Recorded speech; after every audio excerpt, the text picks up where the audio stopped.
Charlie got us into some French rolls at Toronto, and E jarred up some delicious giardiniera at Marconi. But Adam, Lisa, Kenneth, and Jason say it's all about the beef. Welcome to Chicago Meat Authority. They have the beef. Where's the beef? All right, so I'm gonna need you to introduce yourself to the viewers real quick. I'm Charlie Kielbasa. What? Kielbasa. Come on, guys. We don't get more Chicago than that. I'm just gonna say it. Tell me about your meat.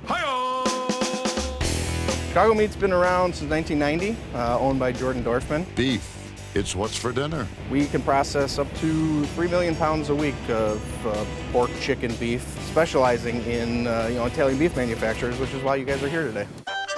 This is an historical neighborhood when it comes to processing meat in the United States, really. Tell us a little bit about that. This is where it all started. The stockyards were right here. This is where there's still a few meat companies left. Refrigerated transportation is what took the hub of Chicago meat cutting across the country. It's a lot of Chicago history sitting right here. It sure is.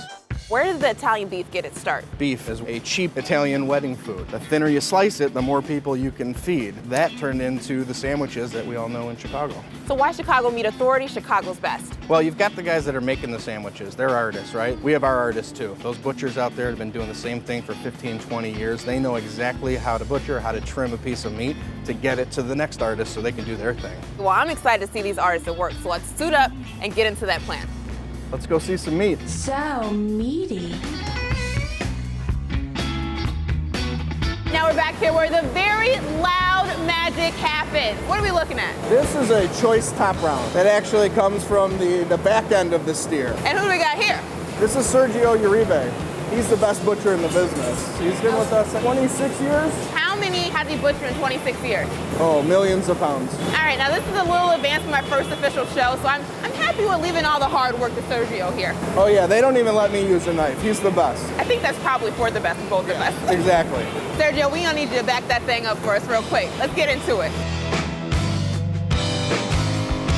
You got a few different muscle groups in the top round. The Italian beef guys don't want all of that, so we take a few of those muscle groups off, but we leave some of the fat on. The big muscle on top, he's got to peel that off. This top piece will then be sold off to grinders right here in Chicago. So Sergio, how do you get into your groove? Do you like have a whistle like the Seven Dwarfs? Hi ho, hi ho. Sergio, off he You're not goes. singing in Does your that head, make sense? Sergio? No? He's just cutting meat.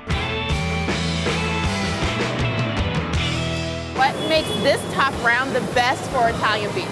That's a good question. A choice grade, it's the largest, you're gonna get the best yield, the most consistent cook, and it's really well marbled. So when they season this and cook this and make their Italian beef out of it, that fat renders down, it makes a delicious juice. That's what you see, that juice that they dip that shaved meat in. We have our beautiful cut here. What comes next? This trim piece of meat is going down the table. It's gonna get vacuum packed and then put into either boxes or combo bins. Good job, Sergio.